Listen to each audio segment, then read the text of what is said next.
दोस्तों, अभी ज्यादा टाइम बीता भी नहीं था कि भारत ने चीन का मुंह ताबड़तोड़ हमलों से तोड़ डाला है। उसकी गर्दन पर भारत ने ऐसा प्रहार किया है कि जिनपिंग के चूजे ठंड में ढेर हो गए हैं, क्योंकि बेचारे बहादुरी के बजाय झूठे वीडियो के शेखी बखार रहे थे। लेकिन दूसरी ओर पाला बाप से पड़ गया है, लिहाजा अब उनसे ना उगला जा रहा है और ना ही निगला जा रहा है। क्योंकि दोस्तों, जब हर जोर आजमाइश के बाद दुश्मन से हार ही मिले तो फिर फैलाया जाता है प्रोपेगेंडा।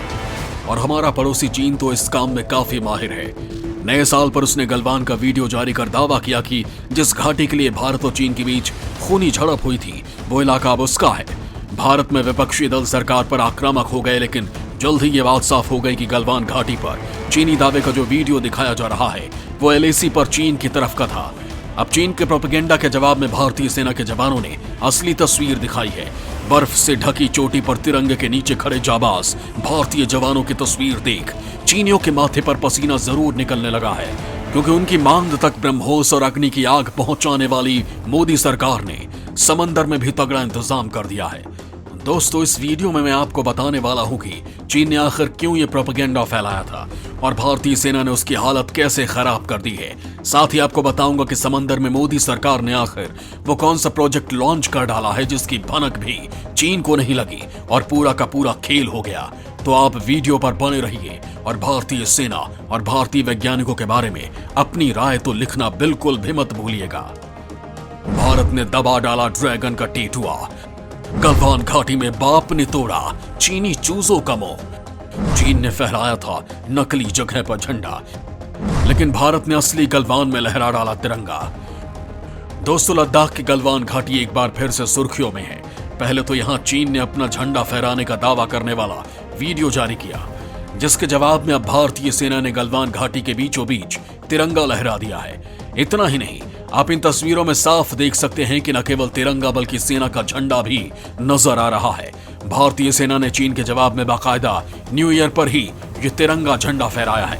तस्वीरों में सेना के 30 जवान तिरंगे के साथ नजर आ रहे हैं, वो भी बाकायदा हथियारों के साथ। एक तिरंगा भारतीय चौके पर लहरा रहा है और दूसरा तिरंगा जवानों के हाथों में। भारतीय सेना के जवानों ने नए साल की पूर्व संध्या पर गलवान में राष्ट्रीय ध्वज फहराया था, लेकिन चूंकि हर चीज का सही वक्त होता है और वो भारतीय सेना ने भी दिखाया।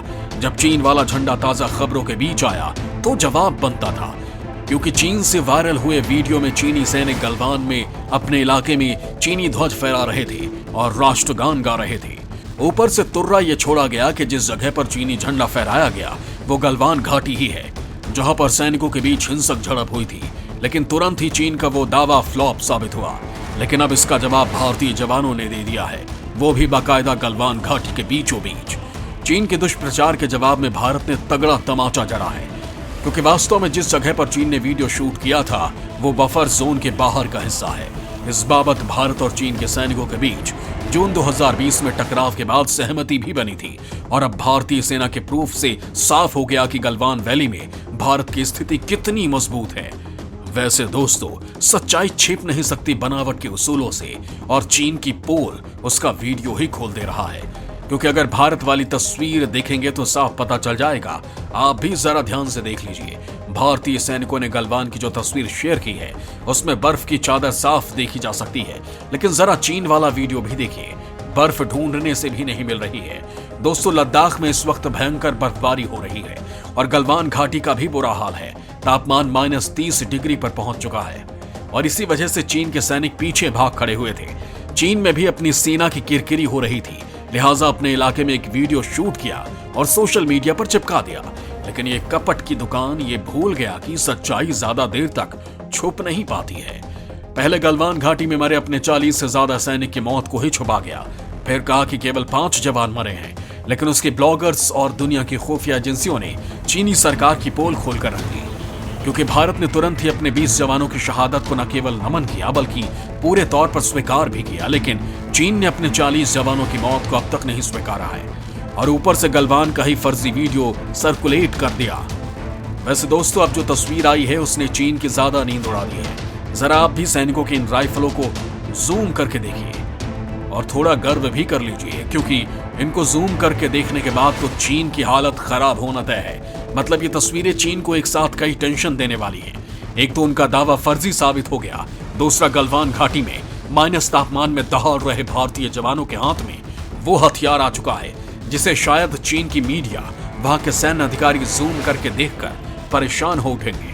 पहले भारतीय सैनिकों के हाथों में स्वदेशी ईसांस दिखती थी, लेकिन अब अमेरिका की मॉडर्न 6716 ने मोर्चा संभाल लिया है। ये राइफल 1 मिनट में 685 राउंड गोलियां दाग सकती है। यानी इस तस्वीर से समझा जा सकता है कि गलवान में भारत की क्या तैयारी है। दोस्तों, अगर हम इस राइफल की खूबियों से आपको रूबरू करवाएं तो स्वदेशी इंसास की जगह सेना में अमेरिका की 6716 राइफलें शामिल की गई हैं। ये राइफल 600 मीटर तक मार करती है। 1 मिनट में ये 685 राउंड गोलियां दाग सकती हैं। इसमें सेमी ऑटोमेटिक और फुल ऑटोमेटिक फीचर है। भारतीय सेना ने 72,000 SIG 716 राइफल शामिल किया है। इस राइफल की गोली काफी बड़ी होती है। ये शूट टू किल राइफल के नाम से भी जानी जाती है। यानी दोस्तों, भारत ने गुपचुप तरीके से अपनी परमाणु पनडुब्बी भी लॉन्च कर डाली है, जिसकी ताकत से चीन और पाकिस्तान के पसीने छूट रहे हैं। ये submersible ballistic nuclear submarine Arihant श्रेणी की तीसरी पनडुब्बी है और इसे S4 कहा जा रहा है। इससे पहले INS अरिघात और INS अरिहंत को लॉन्च किया जा चुका है। चीन और पाकिस्तान को करारा जवाब देने के लिए भारत ने परमाणु ऊर्जा से चलने वाली अपनी महाविनाशक पनडुब्बी को चुपके से लॉन्च कर दिया। दोस्तों, इस 23 नवंबर को विशाखापट्टनम स्थित गोपनीय शिप बिल्डिंग सेंटर से लॉन्च किया गया था। यानी चीन और पाकिस्तान को भनक तक नहीं लगी और भारत ने पूरा का पूरा खेल कर डाला। ये पनडुब्बी करीब 7,000 टन की है, जो अब तक बनी 2 पनडुब्बियों से ज्यादा बड़ी है। इस पनडुब्बी का ट्रायल बहुत ही अच्छे अंदाज में हो चुका है।